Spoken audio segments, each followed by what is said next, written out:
เนาะรถนี้ทั้งหมดนี่คืออิตาลีตีย่างไว้นี่แม่นก็แม่นหมดก็ไม่ใช่กะแม่นครับ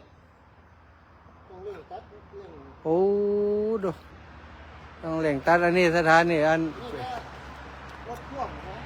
อ่ะ ตรงนี้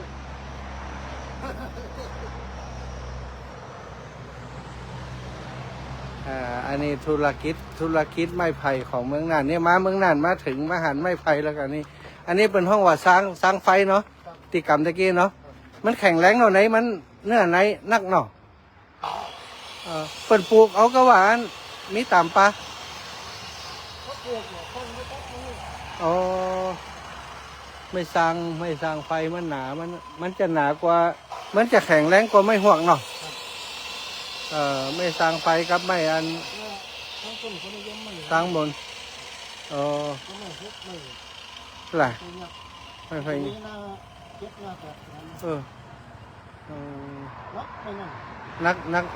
นักแต่แสดงว่าเนื้อมันนักเนาะโอ้ เนี่ยท่อนเก่ามันอยู่นี่ ฮะ อันนั้นท่อนเก่า อ๋อนี่เหรอไม่ไฟยักษ์อ่ะอาจารย์หันอยู่ที่วัดหนองบัวใหญ่ต่ออันน่ะใหญ่แต่ใหญ่ว่าอันนั้นน่ะเปิดว่าแปลงโต๊ะหัน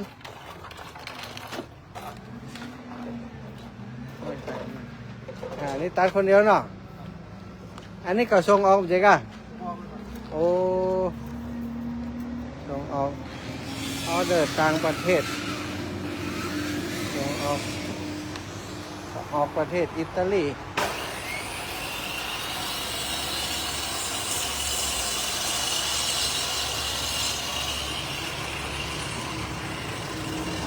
อ๋อ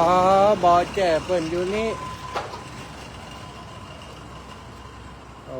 บ่อแจ่เปิ่น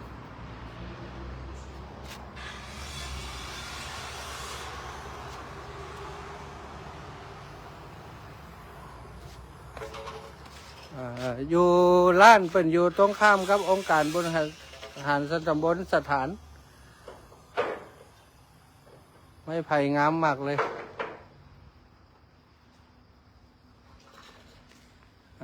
สุดยอดนี่คือธุรกิจการทำไม้ไผ่ของจังหวัดน่านไอ้อำเภอปัวสถานจะพอที่เปิ่นเวลาของที่เปิ่นแจกมันจะมีหูเปิ่นเอาสว่านเจาะมันจะเนี่ยง่ายเนาะถ้ากว่าจะแจกได้เจาะหูมดกูเล่มแล้วทุกคอด้วยเนี่ยทุกคอเลยหูน้อยๆเนี่ยมีทุกคอเปิ่นจะเจาะหูมดฉะนั้นนี่มันจะเข้าไปในซึมไปในผิวไปในเนื้อไม้ทั้งในตัวหมอดก็ต้องถามหาแล้ว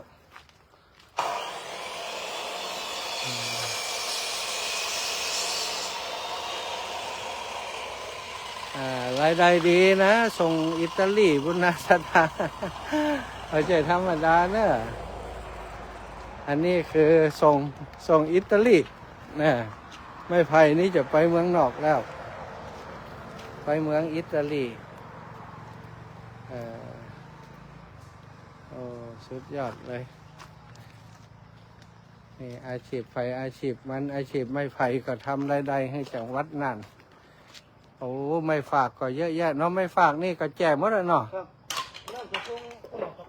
ส่งเขาล่ะ ตะลี่นะครับ โอ้โหแสดงว่าเปิดมีออเดอร์หมดเลย ครับเนี่ย500 แผ่น 500 แผ่นดูอันนี้คือส่งอิตาลีหมด500 แผ่นเขา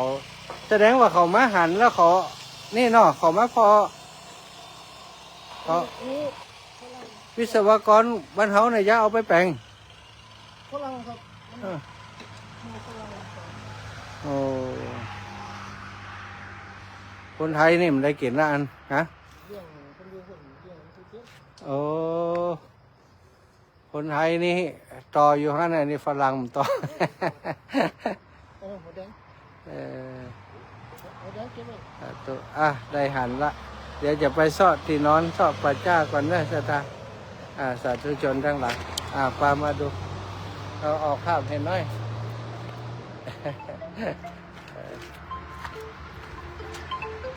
นี่คือไม้ไผ่ของเมืองน่านที่จะส่งออกไว้ประเทศอิตาลีนะ